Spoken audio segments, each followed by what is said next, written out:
The wind hissed through the pines, chasing the rain in angry sheets. Emily halted, one boot sunk deep in mud, the other trembling above the soaked trail.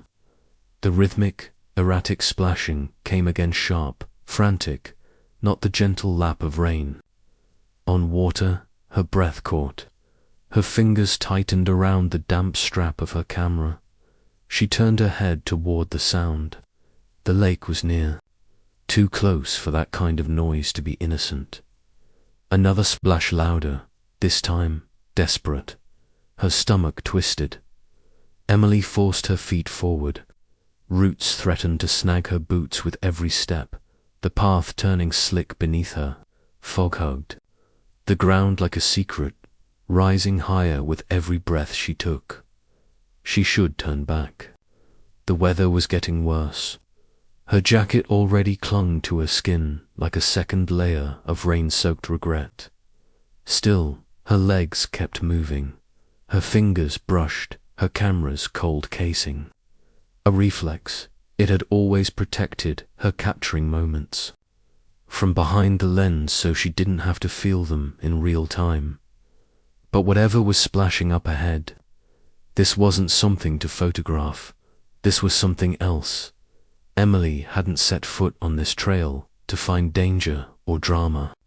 She came to forget the way her partner's voice sounded when he said goodbye, to forget the emails she stopped answering, the clients she let down, the dreams that felt so hollow now. The forest was supposed to be quiet, healing, but nothing about that sound felt healing. The camera had been her companion for years, her excuse to isolate, to wander alone, to avoid people who asked too many questions since her breakdown, since the weight of the world had pressed too hard on her chest. She'd stopped talking to friends, stopped taking commissions, just ... stopped. She'd told herself she needed the silence, but now all she heard was splashing, and something inside her cracked. She muttered the words like a shield, but her voice wavered. Ducks didn't sound like that. Not in panic, not in pain. Still, she tried to rationalize wildlife. Nothing more, maybe a beaver, a deer, maybe a log, but her gut said otherwise, and she'd ignored her instincts enough in life to know that doing so again would cost her something she couldn't name. And then, through the heavy fog, she saw it. A dark, soaked shape flailed against the stillness of the water. Splashes shot upward like distress signals. Limbs moved in jerky, panicked bursts. Emily's breath hitched. It wasn't a log. It wasn't a deer. It wasn't nothing. Someone or something was fighting for its life. And suddenly, the storm, the mud, the silence of her past, they all vanished. All that remained was the splash, and the decision she had yet to make. The fog parted just enough for her to see him. At first, it was just motion, sudden, sharp splashes disturbing the mirror of the lake. Then shape, then desperation. A German shepherd, soaked to the bone, his limbs flailing in blind panic. His mouth didn't bark it, only opened and closed with silent cries, too exhausted for sound. His eyes locked on hers. There was something terrifying in them. Not just fear, helplessness. He was losing strength, and he knew it. Emily's breath caught in her throat. She stepped closer, squinting through the mist, trying to make sense of what she saw. Thin glints stretched beneath the surface, barely visible. In the grey water, fishing line twisted around his back legs, maybe around a rock. The more he struggled, the more it cinched tight. His body jerked with each movement, but he wasn't moving forward. He was sinking. Emily's heart hammered. He wasn't just swimming, he was drowning, and no one else was there to see it. Her hands clenched into fists. Her body suddenly locked in place. Her brain screamed at her to move, but her feet stayed rooted to the shore. What if she went under? 2. What if the water dragged her down like it was pulling him? But he didn't have time for her doubts. His head slipped under once, then again, and something in her cracked wide open. She couldn't watch him die. Emily threw her coat to the ground, barely registering the slap of wet fabric against the dirt. Her camera dropped behind her. She kicked off her boots without thinking. The moment her feet hit the water, it stole her breath. But she didn't stop, didn't pause to wonder why this mattered so much. All she knew was that something deep and wordless inside her demanded, she'll get to him. Now every step forward was a war. The icy water climbed higher, slicing at her legs, numbing her muscles. Her jeans dragged with weight. Her breath came in gasps, but her eyes never left the dog. He was still fighting, but slower now, slower each time. Hold on, she gasped through chattering teeth. I'm coming. Her legs screamed to turn back, but she didn't stop. When she was within a few feet, he turned sharply, struggling to keep his head above water. His eyes widened again. To him, she was a stranger coming from the shadows. Another threat. He thrashed harder. Easy, she whispered. I'm not here to hurt you, I promise. The water surged between them. He didn't know if he could trust her, but he also had no choice. Neither of them did. With one arm extended, Emily drifted closer, slow and steady, speaking in a voice she barely recognized, soft, steady, full of something fierce and fragile. It's okay, ... I've got you. She felt the fishing line brush her fingers. It was wrapped, tight-soaked, slippery, tangled like wire around his leg. Her hands shook as she reached under, working blindly to untangle it. The shepherd growled softly, but didn't bite. She kept talking. Keep holding, so did he. Just as the last knot slipped free, the shepherd stopped thrashing. Their eyes met once more. Not wild this time, not afraid, tired, grateful. Something passed between them in that moment. Something quiet, something real. He let her guide him back, his head resting briefly against her shoulder. And as they reached the shore, she realized she wasn't just pulling him out of the water, she was pulling herself out too. Back at the cabin, the fire crackled softly, but the warmth didn't reach the tension between them. Emily moved slowly, gently setting down a thick blanket in front of the hearth. She didn't say anything, just stepped back and gave him space. The shepherd stood near the door, soaked, trembling, eyes flicking between the blanket and her. You can rest, she murmured, but he didn't move. He lay down eventually, but not on the blanket. On the floor, cold, wooden, watching. He didn't sleep. Neither did she. Morning light painted golden lines across the room as Emily crouched by the edge of the couch. Watching him, she hadn't meant to name him. It just slipped out. You follow me like a shadow, she said softly. Guess that makes you shadow. He lifted his head, not much, just enough to show he heard. It wasn't a wag or a bark, just a moment of recognition, the beginning of something. Her voice softened. Shadow, ... You're safe here.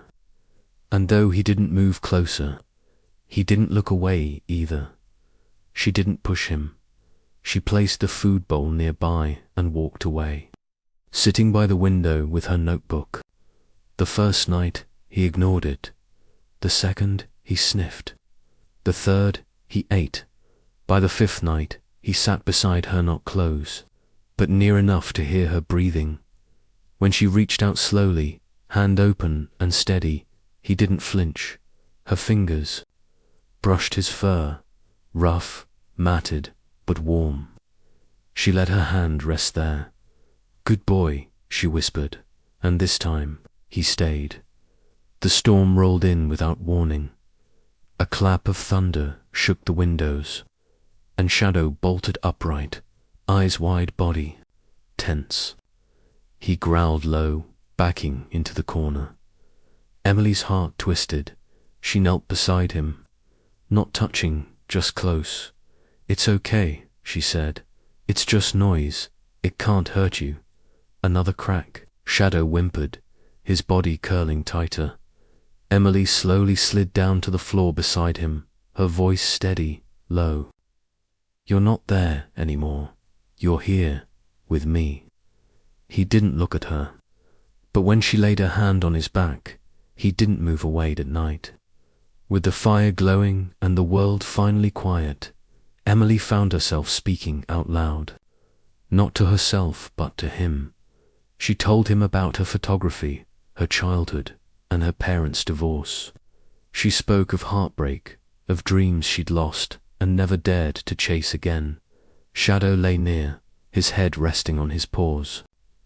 He never made a sound, never blinked away. He just listened. And in that silence, Emily found something she hadn't felt in years. Seen some days were good. Shadow followed her to the stream, wagged his tail when birds flew past, nudged her hand when she sat too long at the window. Other days were harder. A branch cracked outside, and he barked ferociously at the door, pacing for hours. A stranger's voice on a hiking trail sent him darting behind her, trembling. She learned his patterns, his fears, learned how to calm him, how to wait when he shut down. Healing wasn't a switch, it was a tide, one that ebbed, flowed, and sometimes crashed without warning. But still they stayed in the water together. One morning, Emily noticed them boot prints near the edge of the trail, too deep to be old, too close to her cabin. Then the whispering started, faint, distant, a man's voice low, careful. Shadow heard it too. His ears twitched, his tail went stiff. Then he bolted under the porch, eyes wide with a terror she hadn't seen in weeks. Emily stood frozen, heart thudding. Her grip on the porch railing tightened. Someone was looking for him, and not in the way. She had found him. She wasn't ready for the questions. Not yet. The sun broke through the clouds one crisp morning, and Emily decided they needed to walk farther than usual. They followed a narrow path until it opened into a wild meadow flowers swaying in the breeze. Bees humming gently. Emily unhooked the leash. For a moment, Shadow stood still. Then he ran, not with fear, with joy. He leaped through the tall grass, spun in wide circles, and barked not at danger, but at the sky. At life. Emily watched, her chest, tight eyes wet. He wasn't broken. And in watching him run, she realized maybe she wasn't either. It was early morning when Emily noticed the truck. Matte black, tinted windows, slow dash, moving to slow. Shadow had been lying by the cabin steps, his tail twitching lazily in the sun.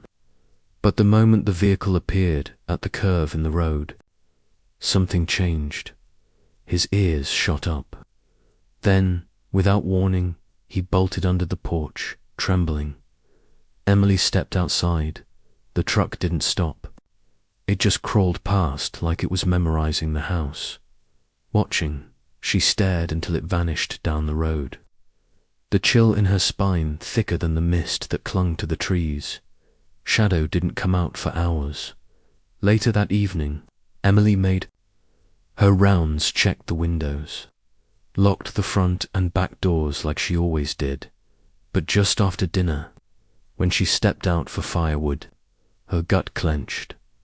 The front door was open, only an inch, just enough to make her question herself. Had she forgotten? No, she was sure she'd latched it. Shadow was on edge again, pacing and growling low.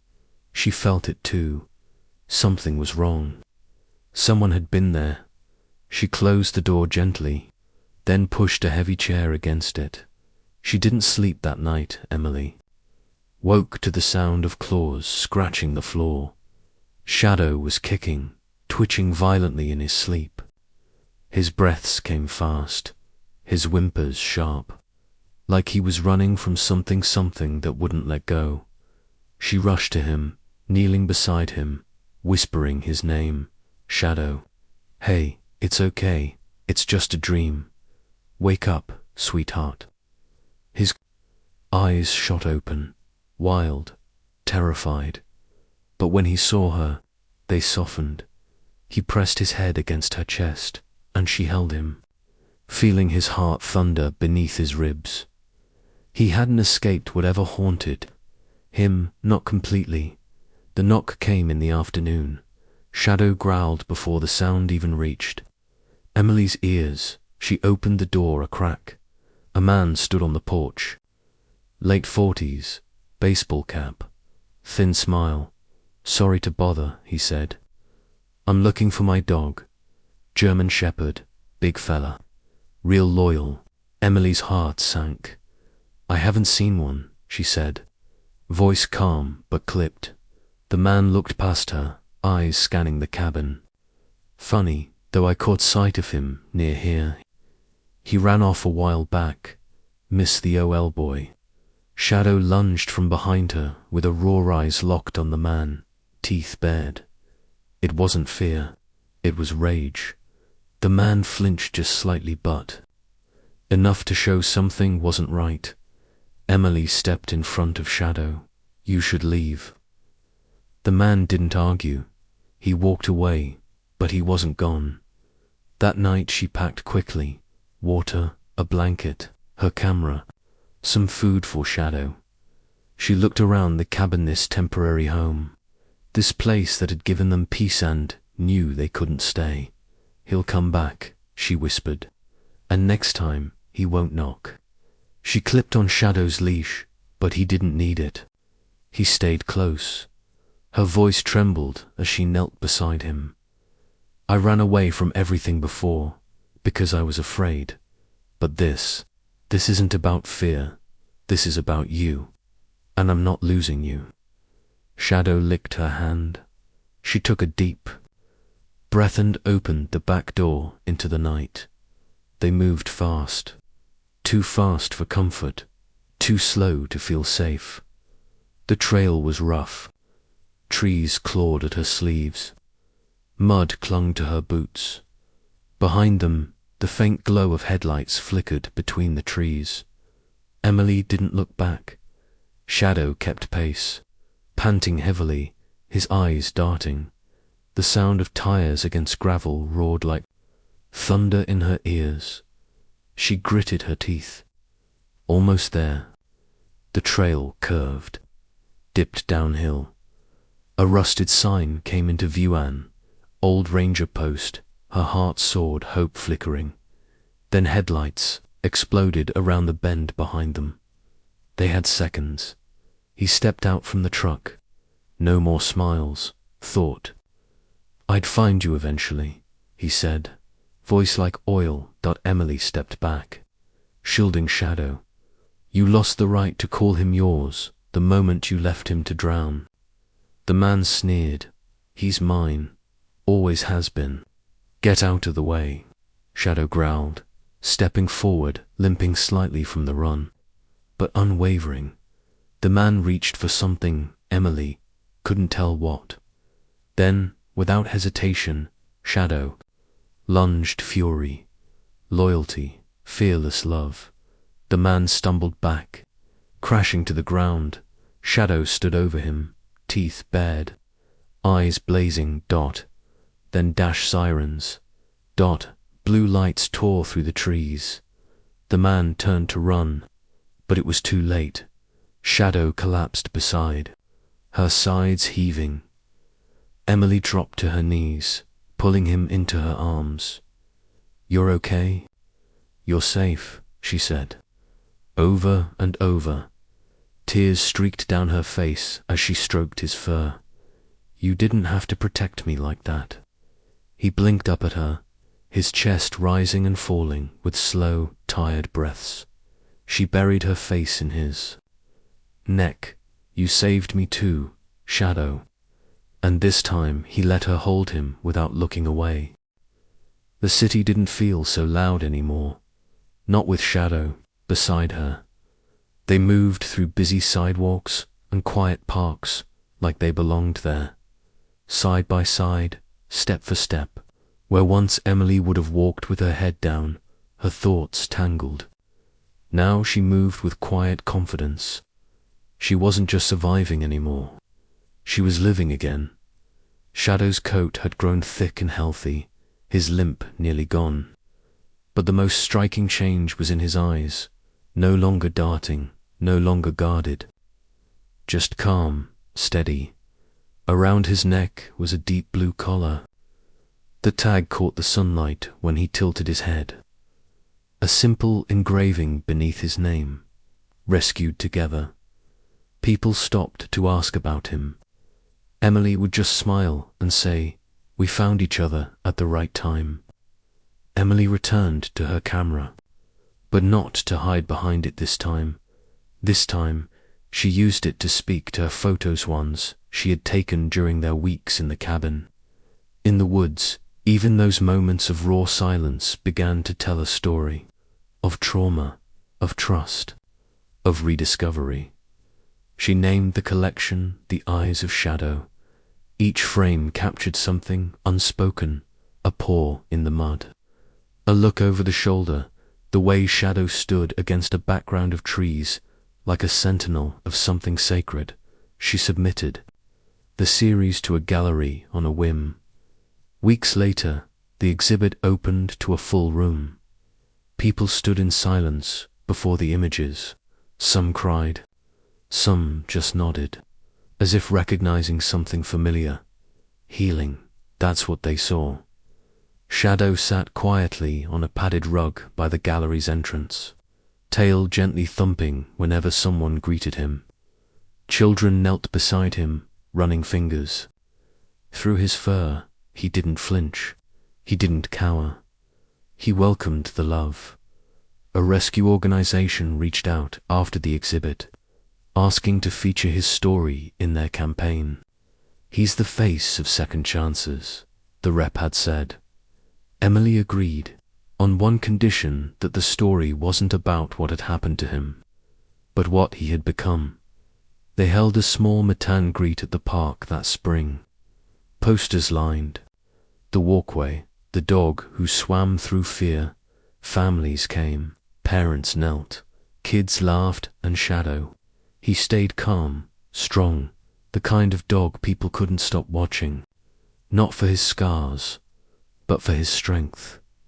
Months later, Emily brought Shadow back. The lake looked different now, softer, kinder. She sat on a large stone, while Shadow stood at the edge, staring into the rippling water. For a long time, he didn't move. Then slowly, he stepped in, not hurried, not afraid, just a present. The water reached his legs. He turned and looked back at her, not for reassurance, but simply to include her. Emily watched, heart full. He wasn't trying to escape anything this time. He was remembering how far he'd come. The wind danced through the trees as Shadow returned to shore, shaking the water from his coat. He trotted over and rested his head against Emily's leg. She bent to kiss his head, whispering, "We made it, didn't we?" Shadow looked up at her, eyes warm and steady, and for the first time since the moment she'd pulled him from that freezing lake, she saw it clearly. He wasn't afraid anymore, and neither was she. They had rescued each other, not just from the storm, but from everything that came before it. Together, Emily had gone to the woods to escape, the world to be alone, to forget, to disappear for a while. But the lake had other plans. Pulling Shadow from that cold water felt like an act of instinct, of humanity. But in the days and weeks that followed, she came to see the truth. She hadn't just rescued him, he had rescued her right back in his eyes. She found forgiveness for herself, for the past. In his quiet presence, she learned to feel safe again. In his loyalty, she remembered what it meant to be loved without condition. Shadow had no words, but somehow he had taught her everything she thought. She'd forgotten it wasn't the day at the lake that changed everything. It was the small things. The first time Shadow ate from her hand. The night he didn't flinch at her touch. The morning he curled up near her feet. Every quiet moment, every silent exchange built something strong between them. Not just trust, but something sacred earned, not given. That's how healing works. Not in thunder or flash, but in the stillness. After Emily hadn't planned on meeting anyone that day. She certainly hadn't planned on saving a life. But sometimes, the most unexpected moments carry the most profound meaning. One drowning dog, one broken woman, and a love that gave both of them a reason to begin again, together.